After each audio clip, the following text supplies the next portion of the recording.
Hi friends, 45 days fitness சேலஞ்சில் இன்னைக்கு டே 14. இன்னைக்கு என்னோட சொந்த கதை சோககதை தான் உங்ககிட்ட ஷேர் பண்ணலான்னு இருக்கேன்.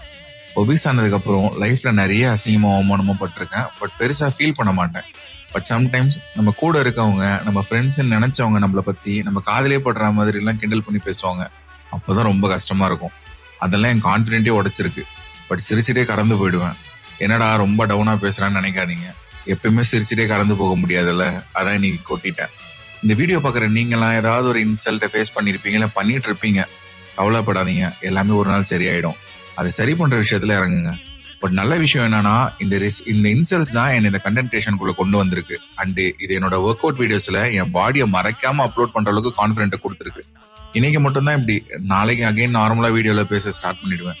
சம்டைம்ஸ் மனசுல இருக்கிறத ஷேர் பண்ணிட்டா அடுத்த வேலையை ஈஸியா பார்க்க போயிடலாம். நீங்களும் உங்க ஃபிட்னஸ் ஜேர்னியை விடாம கண்டினியூ பண்ணுங்க.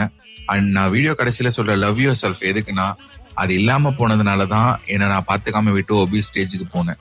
ஸோ உங்களை சாக்ரிஃபைஸ் பண்ணி எந்த விஷயத்தையும் பண்ணாதீங்க. Love your self.